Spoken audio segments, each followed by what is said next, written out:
You're still here? We thought you'd have found somewhere else to live by now. My mother's voice was casual, like she was commenting on the weather, not standing in my childhood bedroom doorway while I packed the last of my things. I turned to face her. My hands were shaking. I'd just driven home from work to find the locks changed. A yellow sticky note on the door. 4 words in my father's handwriting. Find your own way. 22 years of living in this house. And I got a sticky note. My name is Emma Clark, and I am 24 years old. I live in Portland, Oregon, where I work as a software engineer. I was adopted by the Morrison family when I was 2 years old, after my birth parents died in a car accident. For 22 years, I tried to earn my place in this family. I bent myself into shapes I didn't recognize. Made myself smaller, quieter, easier. It was never enough.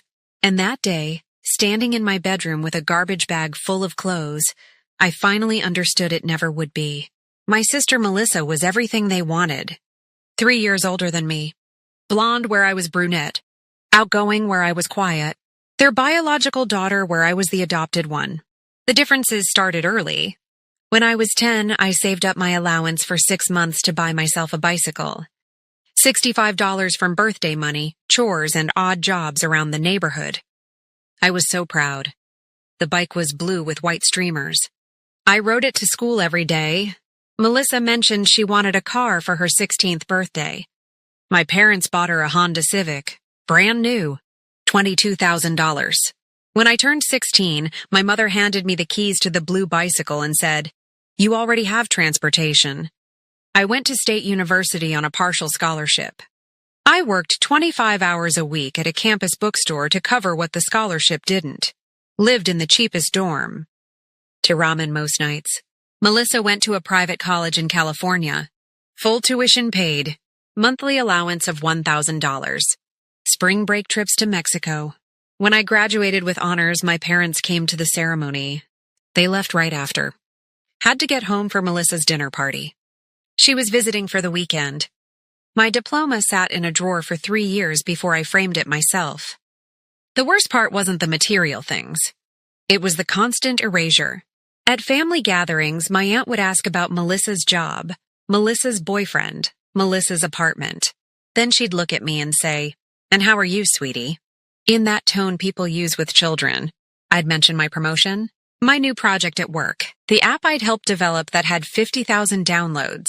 She'd nod politely and turn back to Melissa. My cousin Jake said it at Thanksgiving 2 years ago. He'd had too much wine. Lost his filter. It's crazy how different you two turned out. Melissa's got the looks and personality. You got the brains, I guess. But that's not what matters for girls, right? Everyone laughed. My uncle clapped him on the shoulder. My mother smiled. I excused myself. Locked myself in the bathroom. Stared at my reflection and wondered what was wrong with me. I learned to cope by disappearing. I stopped sharing good news. Stopped expecting celebration. Stopped asking for anything. I built my life in the spaces where they didn't look. And then came the day that changed everything. I'd been living at home to save money. Paying rent to my parents. $300 a month. It was cheaper than an apartment, and I was saving for a down payment on a condo. I'd been promoted 6 months earlier. Software engineer to senior developer. My salary jumped to $95,000 a year. I didn't tell my family. I'd learned that sharing success just invited questions about why I wasn't helping more. Paying more. Doing more. I came home from work on a Tuesday. It was March 10th. Cold and raining. My key didn't work. I tried again. Jiggled the lock. Nothing. That's when I saw the note. Stuck to the door with Scotch tape. Already getting wet. Find your own way. I stood there in the rain. My laptop bag getting soaked. My heart pounding so hard I could hear it. I called my mother. She answered on the 4th ring. I could hear laughter in the background. Music. "Mom, the locks are changed." "I can't get in." "Oh, right. Your father did that this morning." "Why?" "Well, Emma, you're 24 years old. Melissa moved out at 22. We think it's time you found your own place." "You didn't tell me." "I have things inside. My clothes. My documents. We packed them. They're on the porch. I looked. 3 cardboard boxes and 2 garbage bags. My entire life, soaking in the rain. I pay rent, I said. My voice was shaking. You can't just kick me out without notice. We're not kicking you out.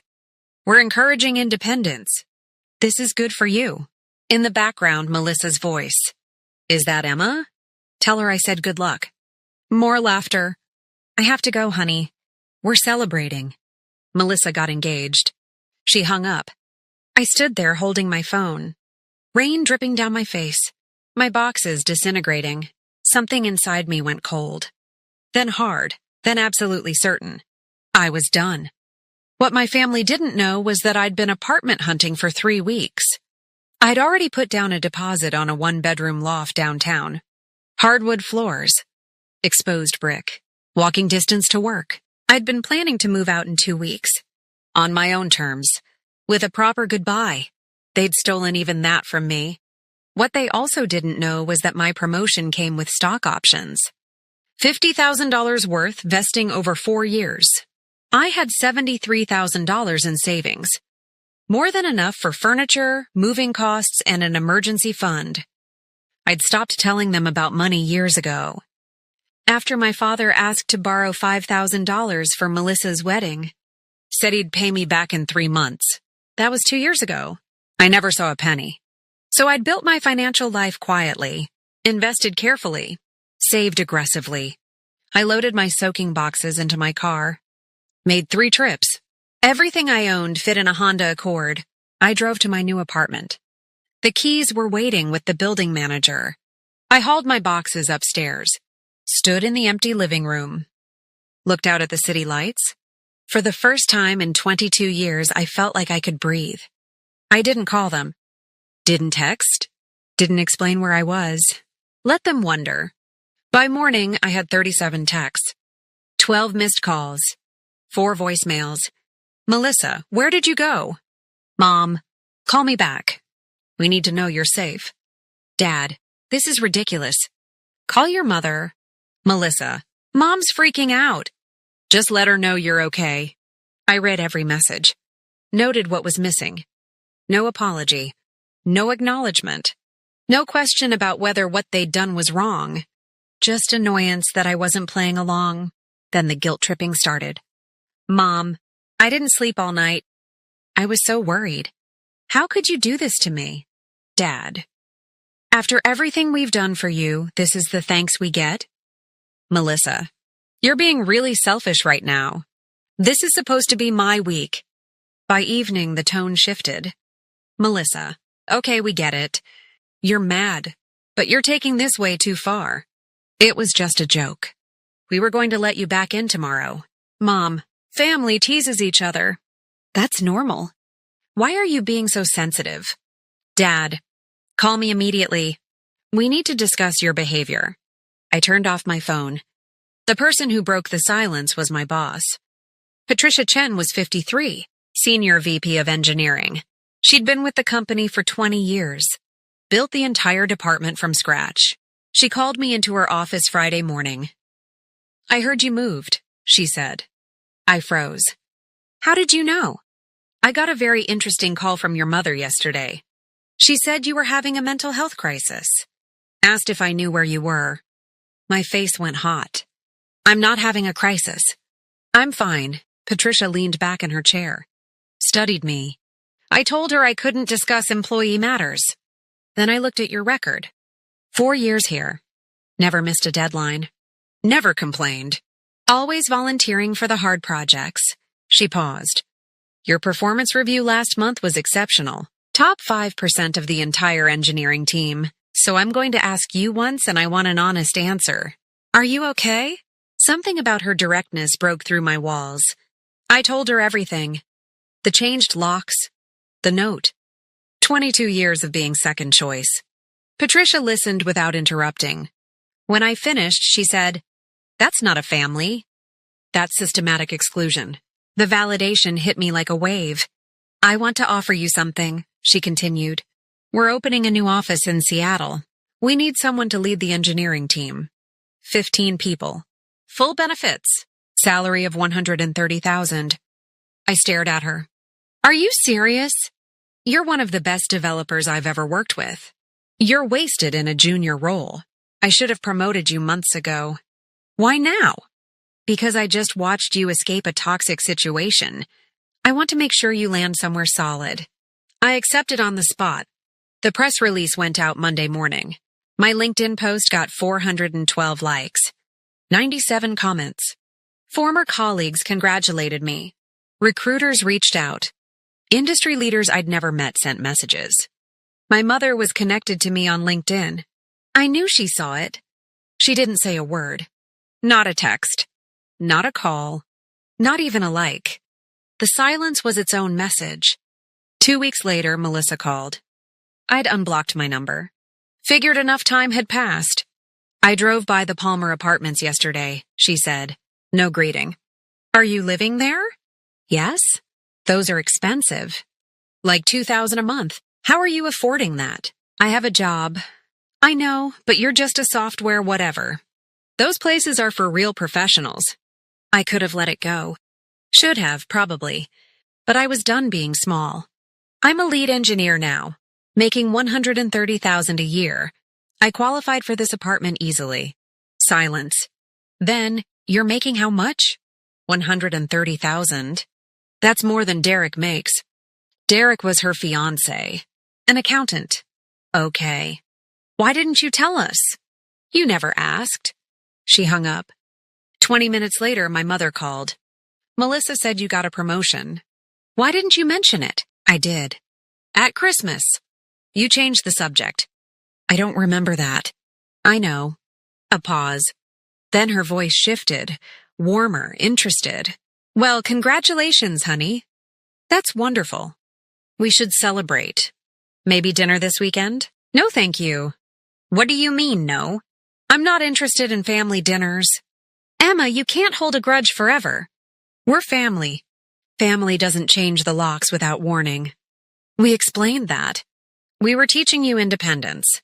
By throwing my belongings in the rain? Don't be dramatic. Your things were fine. Half my books were ruined. My birth certificate was destroyed. Photos of my parents, the ones who actually wanted me, soaked through. I heard her intake of breath. That's a horrible thing to say. It's the truth. You took me in because it looked good. Because there was a trust fund. But you never wanted me. That's not true. Then tell me, Mom, when's my birthday? Silence. It's September 14th. You sent me a card in July, 3 months late. For the third year in a row. I've been busy. But you threw Melissa a surprise party for her birthday. 50 people. Custom cake. String quartet. That's different. You're right. It is. I hung up. The calls intensified after that. My father left voicemails about respect. Melissa sent essays about forgiveness. But I noticed something. They only called when they wanted something. My mother needed someone to watch her cat. Could I do it? My father's car broke down. Could I lend him $2,000 for repairs? Melissa wanted to know if my company was hiring. Derek needed a job. Every request assumed I'd say yes. Assumed I owed them. I said no every time. Then came the call from my Uncle Richard. Your parents are having financial trouble, he said. Real trouble. Okay. Your father lost his job 8 months ago. They've been living on credit cards. They're $60,000 in debt. I did the math. The changed locks happened 6 months into his unemployment. They'd kicked me out while secretly drowning. Never asked for help. Just eliminated my $300 a month in rent. Melissa's wedding is costing more than they budgeted, Richard continued. They took out a loan. Used the house as collateral. Why are you telling me this? Because they're too proud to ask. But they need help. Maybe $20,000 to get stable. $20,000, 4 times what I'd loaned my father and never gotten back. No, I said. Emma, they're your parents. Parents don't throw their children away. They made a mistake. People make mistakes. They made a choice. There's a difference. I called a family meeting. My terms, my location. A conference room I rented downtown. They showed up together. Mom, Dad, Melissa, and Derek. All dressed up. like this was a business negotiation. In a way, it was. Sit down, I said. My father bristled. I don't appreciate your tone. And I don't appreciate being locked out of my home. But here we are. They sat. I stayed standing. Uncle Richard told me about the money situation. The job loss, the debt, the mortgage loan. My mother's face flushed. He had no right. You had no right to throw away my belongings without telling me. But that didn't stop you. We've apologized for that, Melissa said. No, you haven't. You've made excuses. You've blamed me for being sensitive. But you've never once said, we were wrong. A silence. I pulled out a folder, set it on the table. When my parents died, they left a trust fund for my care and education. Do you know how much? My father's face went carefully blank. $485,000. Melissa's eyes widened. The state paid you to adopt me. Monthly stipend, medical coverage, education grants. Do you know how much that added up to over 22 years? I slid a paper across the table. An itemized list my attorney had compiled. $623,000 total. My mother stood. We spent that money raising you. You gave me hand-me-downs and a bedroom in the basement. You sent me to public school while Melissa went to private. You bought her a car and gave me a used bicycle. I pulled out another document. This is an accounting of where the money went. My attorney subpoenaed your bank records. My father's face went red. You had no right. I had every right. That was my money. I pointed to the highlighted lines. Melissa's private school tuition, $60,000. Melissa's college, $180,000. Melissa's car, $22,000. The family vacation to Europe that I wasn't invited to, $35,000. My voice was steady, cold. You spent my inheritance on everyone but me. Melissa stood, shaking. That money was for raising you. Then why did I pay rent? Why did I buy my own clothes? Why did I work through college while you went to Cabo for spring break? Derek put a hand on her arm. Maybe we should go. No. I looked at him. You should hear this too. Since you're marrying into this family. I turned to Melissa. Do you know why I left that night? Why I didn't fight the lockout? She said nothing. Because for one perfect second I saw the truth. You were never going to love me. I could work myself to death trying to earn it and it wouldn't matter. Tears were running down my face, but my voice didn't shake. I was a paycheck. A tax write-off. Someone to make you look charitable. That's not fair, my mother whispered. You locked me out in the rain. You destroyed photos of my dead parents. You threw away my childhood like it was garbage. I picked up my bag. I'm done trying to be enough for people who decided I wasn't before they even met me. I walked to the door. My father's voice stopped me.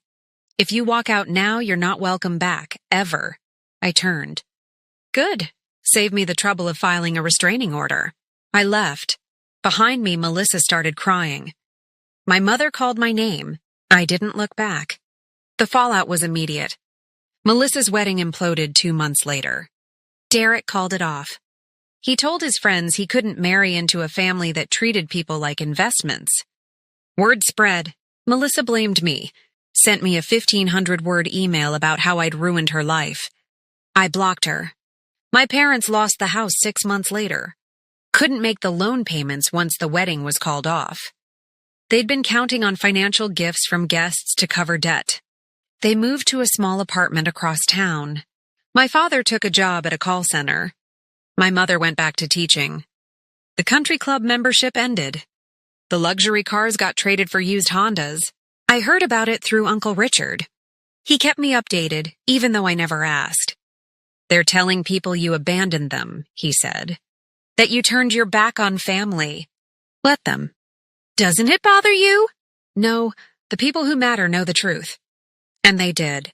Patricia wrote me a recommendation that got me speaking gigs at tech conferences.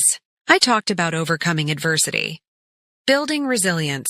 Finding your worth outside validation. My story went semi-viral on LinkedIn. Thousands of people reached out, shared their own stories of family rejection. I wasn't alone. I'd never been alone. I moved to Seattle for the job. Found a condo in Capitol Hill. Exposed brick. Big windows. A kitchen I actually wanted to cook in. My team became my chosen family. We celebrated birthdays. Went to concerts.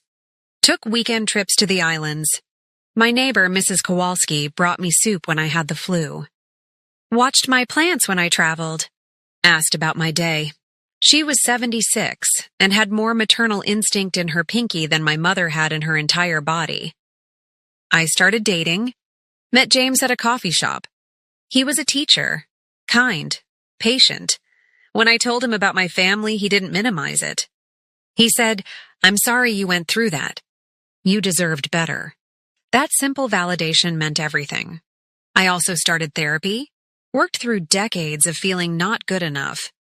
My therapist asked me once, "What would you say to 5-year-old Emma?" I thought about that little girl. Just lost her parents. Adopted by people who saw dollar signs instead of a grieving child. I'd tell her it's not her fault. That she's enough exactly as she is. That one day she'll find people who see her. And has she? Found those people? I thought about my team. Mrs. Kowalski, James, Patricia, the community I'd built. Yes, she has. They tried reconciling a year later. My mother sent a letter. Handwritten. 3 pages. It talked about mistakes and misunderstandings. How family was complicated. How maybe we could all try harder. It never said we were wrong. Never acknowledged the trust fund. Never apologized for the locks. Just vague language about doing better. I didn't respond. Melissa tried next. A voicemail. "I'm sorry for my part in everything. I didn't understand how you felt. Maybe we could get coffee?" Her part. Like she was a minor player. Like she hadn't spent 22 years accepting favoritism and asking for more. I deleted it. My father's attempt came via email. "I'm willing to forgive you if you're willing to apologize for the things you said. Family fights, but we can move past this." He wanted me to apologize. For telling the truth. I blocked the email. The final attempt came 18 months after I left. My mother called from a hospital. A nurse, actually. "Your mother is here. She's had a minor heart incident. She's asking for you." Part of me wanted to go. The little girl who'd spent 2 decades trying to earn love. But I wasn't that little girl anymore. "I hope she recovers," I told the nurse. "But I'm not coming. She's your mother." "No, a mother is someone who protects you, cherishes you, makes you feel safe. Janet Morrison was never that." I hung up. I sent one final message through my attorney. Any further contact will be considered harassment and will be met with legal action. After that, the attempt stopped. They finally understood. I was done. 3 years later, I can finally see it clearly. It was never about me. Their cruelty wasn't because I wasn't good enough. It was because they were incapable of unconditional love. I spent 22 years trying to earn something they were never going to give. Once I understood that, the guilt evaporated. I redefined family. Family isn't DNA. It's not obligation or blood. Family is Mrs. Kowalski bringing me tea when I'm stressed. My team staying late to help me meet a deadline. James holding my hand during thunderstorms because he knows they scare me. Family is chosen. Built through respect and care and showing up. People ask if I got revenge. I didn't destroy them. They destroyed themselves through their own choices. My revenge was simpler. I built a life so full, so successful, so joyful that they became irrelevant. I stopped needing their approval. Stopped wondering if I'd ever be enough. The best revenge wasn't making them suffer. It was building something beautiful they could never touch. I'm 27 now.